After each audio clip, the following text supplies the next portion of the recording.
ഉണ്ടായിട്ടുണ്ടെങ്കിൽ നിങ്ങൾ അതുമായി ബന്ധപ്പെട്ട അന്വേഷണം പൂർത്തിയാക്കി നടപടിയെടുക്കും, ശരി. പക്ഷെ ഒറ്റ ദിവസം കൊണ്ട് ഇത് സ്വീകരിക്കാൻ പറഞ്ഞത് എന്തുകൊണ്ടാണ്? ഇത്തരമൊരു വിഷയം ഉയർന്നു വരുമ്പോൾ അന്വേഷണത്തിന് കലക്ടറോട് ചുമതലപ്പെടുത്തി കലക്ടറെ അങ്ങോട്ട് അയച്ചത് ഞാൻ നൽകിയ നിർദ്ദേശമാണ്. അതിന് സാധ്യതയുള്ളതാണെങ്കിൽ ഏതെങ്കിലും ഉദ്യോഗസ്ഥൻ കാണിച്ച അനാസ്ഥയാണെങ്കിൽ യാതൊരു തരത്തിലും അതിനെ നീതീകരിക്കാൻ പറ്റില്ല, ആവശ്യമായ നടപടി സ്വീകരിക്കണമെന്ന് നിർദ്ദേശിച്ചതാണ്. അപ്പോൾ ഒരു കലക്ടറെ ചെന്ന് പരിശോധിച്ച് അദ്ദേഹത്തിന് ബോധ്യപ്പെട്ടതിന്റെ അടിസ്ഥാനത്തിലായിരിക്കും തീർച്ചയായും അദ്ദേഹം നീതി അല്ലല്ല, ഒരു സംഭവം അറിഞ്ഞ് ഉടൻ തീർപ്പാക്കാൻ കഴിയുന്ന അത്രയും ലളിതമല്ല, സുഗമമല്ല ഈ വിഷയം. കാരണം ഇതുമായി ബന്ധപ്പെട്ട് 3 സംശയങ്ങൾ എന്തായാലും പല ഘട്ടങ്ങളിൽ സിലീഷ് തന്നെ മുന്നോട്ട് വെച്ചിട്ടുണ്ട്. ഈ ഭൂമിയുമായി ബന്ധപ്പെട്ട്, ഈ 80 സെന്റുമായി ബന്ധപ്പെട്ട് പുറമ്പോക്ക് ഭൂമിയാണ് എന്ന് പറഞ്ഞിട്ടുണ്ട്, മിച്ചഭൂമിയാണെന്ന് പറഞ്ഞിട്ടുണ്ട്, വനഭൂമിയാണെന്ന് പറഞ്ഞിട്ടുണ്ട്. ഇതൊക്കെ അതിവേഗം തീർപ്പാക്കാൻ കഴിയുന്ന തരത്തിലുള്ള സമസ്യകളേ അല്ല എന്ന് അങ്ങേക്കറിയാം. അന്വേഷണ കാര്യത്തിൽ അങ്ങ് പറയുന്ന സാവകാശത്തിന്റെ യുക്തി തന്നെയാണ് ഞാൻ ഈ കാര്യത്തിലും ചോദിക്കുന്നത്. ഒറ്റ ദിവസം കൊണ്ട് എങ്ങനെ സാർ ഈ അത്ഭുതം സംഭവിച്ചു? അതാണ് പറയുന്നത്. ഒരു വില്ലേജ് ഉദ്യോഗസ്ഥൻ അല്ലെങ്കിൽ ഒരു വില്ലേജ് അസിസ്റ്റന്റ് പ്രശ്നത്തെ സമീപിക്കുന്നതിൽ നിന്ന് വ്യത്യസ്തമായി ജനങ്ങളുടെ, മനുഷ്യരുടെ പ്രാഥമികമായ പ്രശ്നങ്ങൾ പരിഹരിച്ചു കൊടുക്കുന്നതിൽ ഒരു ഉന്നത ഉദ്യോഗസ്ഥൻ കാണിക്കുന്ന ജാഗ്രതയുടെ ഭാഗമായിട്ടാണ് കലക്ടർ ആ തീരുമാനം. ശരി, അങ്ങ് അതിനേക്കാൾ അപ്പുറത്തെ ജാഗ്രത കാണിക്കേണ്ട വ്യക്തിയുമാണ്. ഒരു അന്വേഷണ ഉദ്യോഗസ്ഥന്റെ മനസ്സല്ല അപ്പോ അങ്ങേക്ക് വേണ്ടത്. ദോഷവും അവിടെ നിലനിൽക്കുന്ന സാഹചര്യത്തിലാണ് അടിയന്തരമായും കലക്ടർ സ്ഥലത്ത് പോയി അന്വേഷിച്ച് ആവശ്യമായ നടപടി സ്വീകരിക്കണമെന്ന് ആവശ്യപ്പെട്ടത്. ഒരു കളക്ടർ സംഭവ സ്ഥലത്ത് പോയി അന്വേഷിച്ച് നടപടി എടുക്കൂ എന്ന് പറയുന്നത് ഏറ്റവും ചെറിയ കാര്യമാണ് സാർ, ഏറ്റവും ചെറിയ കാര്യമാണ്. അല്ല, വേണു എന്താണ് പറയുന്നത്? എന്ത് വേണം ഇപ്പോൾ? ശരി, ശ്രീ ഇ ചന്ദ്രശേഖരൻ, അത് താങ്കൾക്ക് മനസ്സിലാകാൻ ജനവികാരം അങ്ങേക്ക് അതിനുള്ള കർത്തവ്യബോധം ഉണർത്തുന്ന അത്രയും ഉയർന്നു വരട്ടെ. ശ്രീ ഇ ചന്ദ്രശേഖരൻ, ഇപ്പോൾ അങ്ങ് പറയുകയുണ്ടായി റീസർവേയുമായി ബന്ധപ്പെട്ട പ്രശ്നങ്ങളാണ് ഈ വിഷയത്തെ സങ്കീർണമാക്കുന്നത്. ആ പ്രശ്ന പരിഹാരത്തിന് സർവേ വകുപ്പിൻ്റെ സഹായം കിട്ടുന്നില്ല. സാർ, അങ്ങേ അധികാരപ്പെടുത്തി ഇരുത്തിയിരിക്കുകയാണ് ഈ വകുപ്പുകളെല്ലാം തന്നിട്ട്. അങ്ങേക്ക് ഈ റവന്യൂ വകുപ്പിനോടൊപ്പം ഈ സർവേ വകുപ്പിൻ്റെ ചുമതലയും ഉണ്ടല്ലോ. അപ്പോൾ അങ്ങേ തന്നെ കണ്ണാടിയിൽ കണ്ടുകൊണ്ട് അങ്ങേ തന്നെ പഴി പറയുന്നതിന് തുല്യമാണത്. ഈ സർവേയെ കുറിച്ച് എന്താണ് വേണുവിന്റെ അഭിപ്രായം എന്ന് പറഞ്ഞുകൂടാ. സർവേ നടപടികൾ എന്ന് പറയുന്നത് ഒറ്റയടിക്ക് കേരളത്തിലാകെ പൂർത്തീകരിക്കാൻ കഴിയുന്ന കാര്യമല്ല. 1965 ആരംഭിച്ച് ഇന്നും അവസാനിക്കാതെ ഏതാണ്ട് കടങ്കഥ വരുന്നു. ശ്രീ ചന്ദ്രശേഖരൻ, കടങ്കഥ പറയാനുള്ള സമയമല്ല നമുക്കിത്. കടം കയറിയവർ അവരുടെ കഥ പറയുകയാണ്. അല്ലല്ല, ജീവൻ തന്നെ ബലി നൽകി കടം കയറിയവർ അവരുടെ കഥ പറയുകയാണ്. ഇപ്പൊ കടങ്കഥ പറഞ്ഞു നിൽക്കരുത്. അടുത്ത ചോദ്യം, വിജിലൻസ് പറയുകയുണ്ടായി.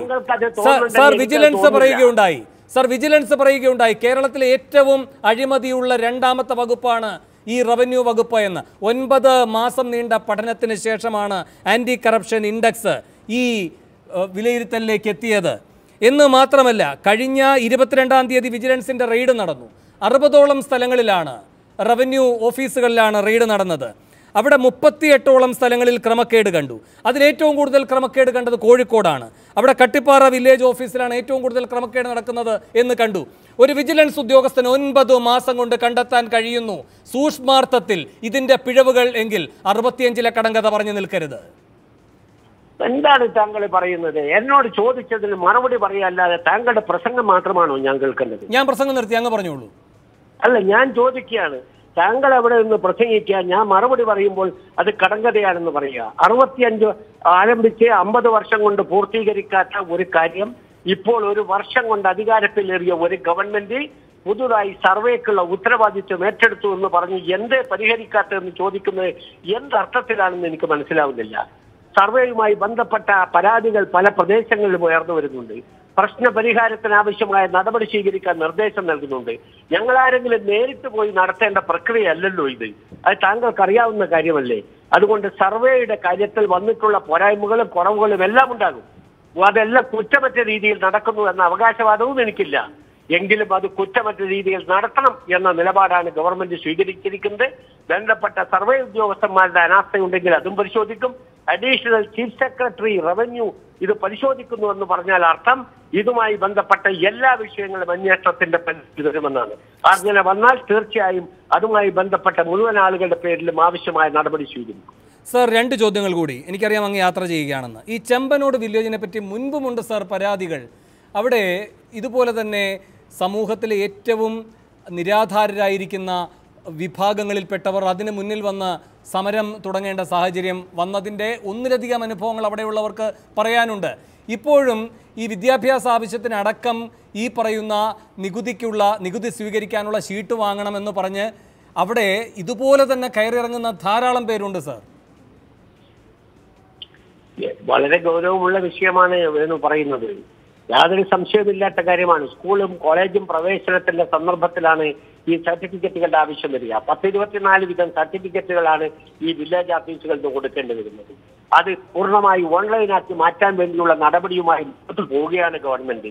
ഇത്തരം ഒരുപാട് വിഷയങ്ങൾക്ക് പരിഹാരമുണ്ടാക്കാൻ കഴിയുന്നത് നമ്മുടെ പുതിയ സാങ്കേതിക വിദ്യ കൂടി ഈ രംഗത്തേക്ക് കടത്തിവിട്ടുകൊണ്ടാണ്. പൂർണ്ണമായി ഓൺലൈനാക്കിയാൽ തീർച്ചയായും കരമടക്കുന്നതിനും അതുപോലെ റെസീറ്റ് കൈപ്പറ്റുന്നതിനും അതുപോലെ തന്നെ സർട്ടിഫിക്കറ്റുകൾ ലഭ്യമാക്കുന്നതിനും എല്ലാം സാധ്യമാകും. അത്തരം നടപടികളിലൂടെ പരമാവധി അഴിമതിരഹിതമായ വിധത്തിൽ ഇത് കൊണ്ടുപോകാൻ എങ്ങനെ കഴിയും എന്നതിനെ കുറിച്ചാണ് ഗവൺമെന്റ് ആലോചിക്കുന്നത്, വകുപ്പ് ആലോചിക്കുന്നത്. തീർച്ചയായും താങ്കൾ ഉന്നയിച്ച വിധത്തിലുള്ള അതീവ ഗൗരവതരമായ വിഷയമാണിത് എന്നതിൽ ഒരു സംശയമില്ലാത്ത കാര്യമാണ്. ശരി, ഒരു കാര്യം കൂടി സാർ. 90,000-ഓളം അപേക്ഷ കെട്ടിക്കിടക്കുന്നു എന്നാണ് പറയുന്നത്. ഈ റീസർവേ നടന്നപ്പോൾ പരാതി പ്രളയമായിരുന്നു. റീസർവേക്ക് ശേഷം പ്രധാനമായും വരുന്ന പരാതികൾ ഇങ്ങനെ: ഭൂവിസ്തീർണം കുറഞ്ഞു എന്ന് പറഞ്ഞെത്തുന്നവർ, കരമടയ്ക്കാൻ കഴിയുന്നില്ല എന്ന് പറഞ്ഞു വരുന്നവർ, സർവേ നമ്പർ മാറി എന്ന് പറഞ്ഞു വരുന്നവർ. ഇതൊന്നും ഇവരുടെ കുഴപ്പമല്ല. നമുക്ക് ഈ സർവേ വകുപ്പുണ്ട്, റീസർവേയിലേക്ക് പോകുന്നു. അത് അശാസ്ത്രീയമായെങ്കിൽ, അതിന് പിഴവുകൾ സംഭവിച്ചുവെങ്കിൽ എത്ര പേരാണ് അവരുടെ ജീവിതം മുന്നോട്ട് കൊണ്ടുപോകാൻ കഴിയാത്ത വിധത്തിലിരിക്കുന്നത്. ഇപ്പോൾ ഒരാളെ മരണത്തിലേക്ക് തള്ളിവിടുന്നയാളിനും പാതി ശമ്പളം കൊടുക്കണമല്ലോ, സസ്പെൻഷൻ മാത്രമല്ലേ ഉള്ളൂ. ഇവിടെ ഈ പറയുന്ന തരത്തിൽ ഇത്രയധികം ആളുകളുടെ ജീവിതത്തെ സങ്കീർണാവസ്ഥയിലേക്ക് തള്ളിവിടുന്ന ആളുകൾക്ക് മുഴുവൻ മാസവും മുഴുവൻ ശമ്പളവും കിട്ടുന്നുണ്ടല്ലോ. അപ്പോൾ എന്തുകൊണ്ടാണ് ഇത്തരമൊരു വലിയ സങ്കീർണതയിലേക്ക് ഈ കാര്യങ്ങൾ പോകുന്നത്? 90,000 പരാതികൾ കെട്ടിക്കിടക്കുന്നു എന്ന് പറയുന്നു. സമയബന്ധിതമായി തീർപ്പാക്കാൻ കഴിയുമോ? സേവനാവകാശ നിയമം നടപ്പിലാക്കിയെന്ന് അവകാശപ്പെടുന്ന ഒരു സംസ്ഥാനമല്ലേ ഇത്?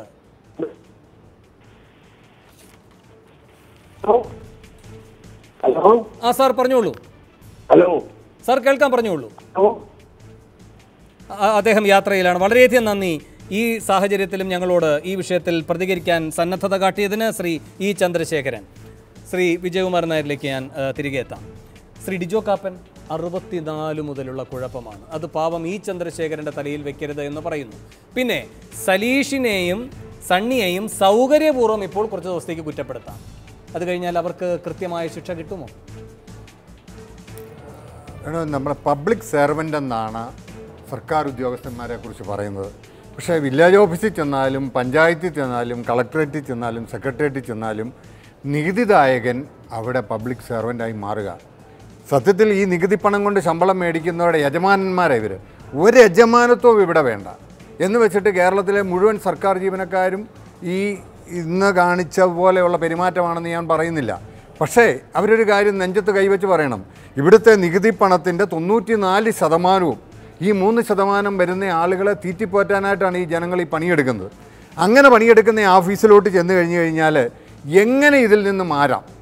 പക്ഷേ അല്ലാത്ത ആളുകളുമുണ്ട്. ഇപ്പോൾ പൂഞ്ഞാർ തെക്കേക്കര പഞ്ചായത്ത് വില്ലേജ് ആയിരുന്ന സണ്ണി ജോർജ് കളപ്പുരയ്ക്കൽ, അദ്ദേഹം റിട്ടയർ ചെയ്ത് കഴിഞ്ഞപ്പോൾ നാടാകെ ഇളകി വന്നു. കേരളത്തിൽ അപൂർവ സംഭവമായിരിക്കും.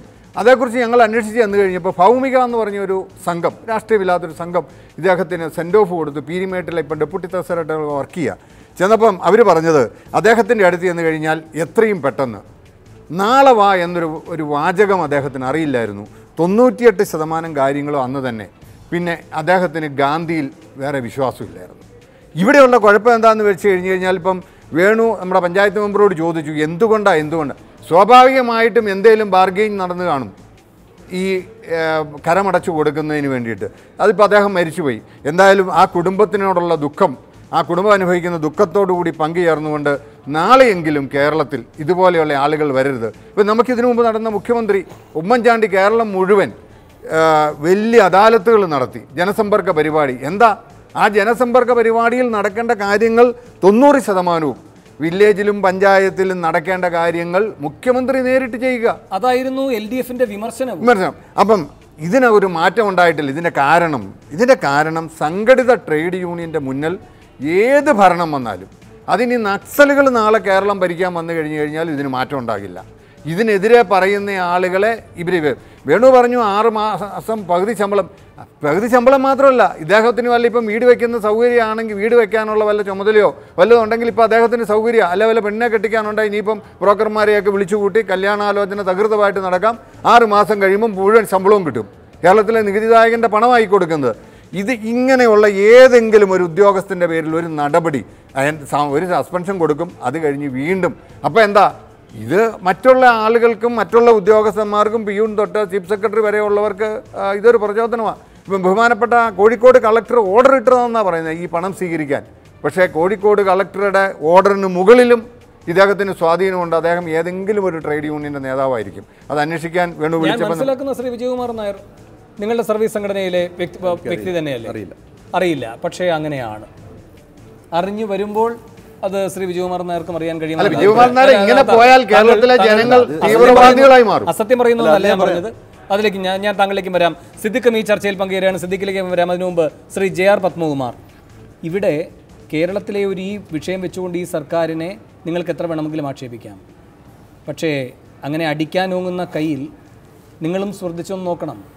നിരന്തരമായ കർഷകാത്മഹത്യ നടക്കുകയാണ് BJP ഭരിക്കുന്ന സംസ്ഥാനങ്ങളിൽ. ഇന്ന് വീണ്ടും കർഷകർ ഈ റെയിൽ തടയലിലേക്ക് വരെ പോയിരിക്കുകയാണ് മധ്യപ്രദേശിൽ. ഇന്നും നിങ്ങളുടെ ഒരു കേന്ദ്രമന്ത്രിയായ വെങ്കയ്യ നായിഡു പരിഹസിക്കുകയാണ് കർഷകരെ. വായ്പ എഴുതി തള്ളൽ ഒരു ഫാഷനാകുന്നു എന്ന്. കേന്ദ്ര സർക്കാർ കർഷകന് നൽകുന്ന സന്ദേശം എന്ന് പറയുന്നത് വായ്പ എഴുതി തള്ളാൻ ആരെങ്കിലും പറഞ്ഞിട്ടുണ്ടെങ്കിൽ അതാ സംസ്ഥാനങ്ങൾ അതിൻ്റെ ഉത്തരവാദിത്തം ഏറ്റെടുക്കും, കേന്ദ്രമല്ല എന്ന്. ഇവരൊക്കെ ഈ പാടത്ത് പണിയെടുത്ത് കൊണ്ടുവരുന്ന ഈ വിഹിതമുണ്ടല്ലോ, അതിൽ ഈ സംസ്ഥാനം കേന്ദ്രമെന്ന വേർതിരിവൊന്നുമില്ല. അതാണ് വെങ്കയ്യ ഉൾപ്പെടെയുള്ളവർ ഉണ്ണുന്നത്. ശ്രീ JR മറുപടി പറയാം. ഇനി അല്ല, ഇത് നിങ്ങൾ രണ്ടായി കാണണം. ഒരു കർഷക ഒരു പ്രശ്നം കൈകാര്യം ചെയ്യുന്നതും ഒരു കർഷകൻ്റെ ഇതുപോലുള്ള അഴിമതി ബന്ധപ്പെട്ട പ്രശ്നങ്ങൾ വിലയിരുത്തുമ്പോൾ രണ്ടായി കാണണം. അതൊരു പോളിസിയുടെ പ്രശ്നം കൊണ്ട് കടമെഴുതിത്തള്ളിനെ സംബന്ധിച്ചിടത്തോളം അവരെ കർഷകരെ പ്രാപ്തരാക്കുക, അല്ലെങ്കിൽ സംസ്ഥാന ഗവൺമെൻറ്റുകൾ അവിടുത്തെ കർഷകരെ സഹായിക്കുന്ന രീതിയിൽ പ്രാപ്തരാകുക എന്നുള്ളൊരു ലക്ഷ്യമേ അതിലുള്ളൂ. പക്ഷേ കേരളത്തിൽ ഇപ്പോൾ നടന്നിട്ടുള്ളത് എന്താ പ്രശ്നം? ഈ കോഴിക്കോട് നടന്നിട്ടുള്ളത് ഇത് പെട്ടെന്നുണ്ടായ സംഭവമൊന്നുമല്ലല്ലോ. ഒരു വർഷക്കാലമായി ഈ പ്രശ്നമുണ്ട്. അതിൽ ഏറ്റവും നേരത്തെ വേണു മന്ത്രിയോട് ചോദിച്ചൊരു കാര്യം ഞാൻ വളരെ ശ്രദ്ധാപൂർവ്വം കേൾക്കുകയായിരുന്നു. അതിൽ എന്താണ് വ്യക്തിപരമായ വിരോധം ഒന്ന് പരിശോധിച്ച് നോക്കിയാൽ ഈ വില്ലേജ് ഓഫീസറും ഈ അസിസ്റ്റൻറ്റും അതേ വില്ലേജിലുള്ളവരാ. അപ്പോൾ അവരാരും വെളിയിൽ നിന്ന് വന്ന ആളുകളല്ല.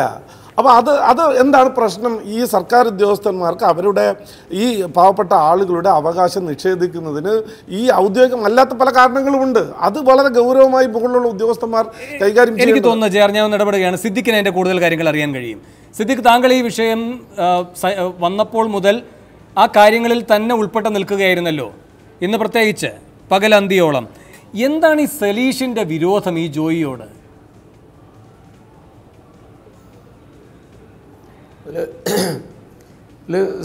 ഈ സലീഷ് എന്ന് പറഞ്ഞ കക്ഷിക്ക് പ്രത്യേക വിരോധത്തോടു കൂടി ആണ് അദ്ദേഹം ശ്രീ ജോയിയോട് പെരുമാറിയിട്ടുള്ളത് എന്നുള്ളതാണ് ഒരു പ്രധാനപ്പെട്ട കാര്യം. ഇവിടെ ചെമ്പ്രോട വില്ലേജിൽ വിദ്യാഭ്യാസ ലോണുമായിട്ട് ബന്ധപ്പെട്ട നികുതി ഷീട്ട് കൊടുക്കാത്ത പ്രശ്നമുണ്ട്, അടയ്ക്കാൻ കഴിയാത്ത ബുദ്ധിമുട്ടുകളുണ്ട്, കൈവശാവകാശ സർട്ടിഫിക്കറ്റ് കൊടുക്കാത്ത പ്രശ്നങ്ങളുണ്ട്, നിരവധിയായ പ്രശ്നങ്ങളുണ്ട്. പക്ഷേ ഇതിൽ മനോജ് എന്ന് പറയുന്ന സർവേ ഉദ്യോഗസ്ഥൻ വന്ന് സർവേ നടത്തി ആ റിപ്പോർട്ട് പോസിറ്റീവായി അവിടെ കിടക്കുകയാണ്.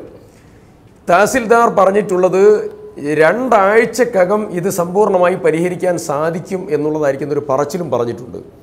പക്ഷേ വിശ്വാസം സമ്പൂർണ്ണമായി നഷ്ടപ്പെട്ടു. അതിനിടയ്ക്ക് നടന്നൊരു പ്രധാനപ്പെട്ട ഗൗരവമുള്ള പ്രശ്നം, ഈ വില്ലേജ് ഓഫീസറുടെ മുമ്പിൽ ഒരു പരാതി വന്നു. അതാണ് ഏറ്റവും ഗൗരവമായി എനിക്ക് തോന്നിയിട്ടുള്ളത്. ആ പരാതിയിൽ ശ്രീ ജോയിയുടെ ലാൻഡുമായി ബന്ധപ്പെട്ട എല്ലാ ഡീറ്റെയിൽസും അടങ്ങുന്ന ഒരു മൂന്നാമതൊരു കക്ഷിയുടെ പരാതി, ഒരു മുനീർ എന്ന് മുതുകാടോ അങ്ങനെ എന്തോന്ന് പറഞ്ഞിട്ടുള്ള ഒരു മൂന്നാമതൊരു കക്ഷിയുടെ പരാതിയാണ് വന്നിട്ടുള്ളത്. ആ പരാതിയിൽ പറഞ്ഞിരിക്കുന്നത് ഇദ്ദേഹത്തിൻ്റെ ഇത് സ്വീകരിക്കരുത്. അതെപ്പോഴാ? ഈ സമയത്താണെന്ന് ആലോചിക്കണം. അനുകൂലമായ തീരുമാനം വരുമ്പോൾ മൂന്നാമതൊരു കക്ഷിയെ കൊണ്ട് ലാൻഡ് ഡീറ്റെയിൽസ് മുഴുവൻ കൊടുത്ത് വ്യത്യസ്തമായ ഒരു പരാതി പിന്നെയും കൊടുപ്പിച്ചു. ഇതൊക്കെ ചെയ്യിപ്പിക്കുന്നത് ആ ഓഫീസിലുള്ളതായിരിക്കുന്ന ഈ ഉദ്യോഗസ്ഥരാണ് എന്ന് വേണം അനുമാനിക്കാൻ. 2, സലീഷ് നേരത്തെ പ്രഖ്യാപിച്ചിട്ടുണ്ട്, ഞാൻ ഉണ്ടെങ്കിൽ ഈ നികുതി സ്വീകരിക്കുന്ന പ്രശ്നമില്ല. ഞാൻ ഉണ്ടെങ്കിൽ, ആ ഓഫീസിൽ മാത്രമല്ല, ഞാൻ ഉണ്ടെങ്കിൽ ഈ നികുതി സ്വീകരിക്കുന്ന പ്രശ്നമില്ല. ഈ സിലീഷാണ് പറഞ്ഞിട്ടുള്ളത് ഭാര്യയുടെ പേരിലേക്ക് നിങ്ങൾ ഇത് പിന്നെ ഈ ഒസ്യത്തുള്ളതായിരിക്കുന്ന ഭൂമി നിങ്ങൾ മാറ്റിക്കഴിഞ്ഞാൽ, ആധാരം ചെയ്ത് കഴിഞ്ഞാൽ നികുതി സ്വീകരിക്കാം. സിലീഷിൻ്റെ അടക്കമുള്ളതായിരിക്കുന്ന ഡയറക്ഷൻ അനുസരിച്ചാണ് ആധാരം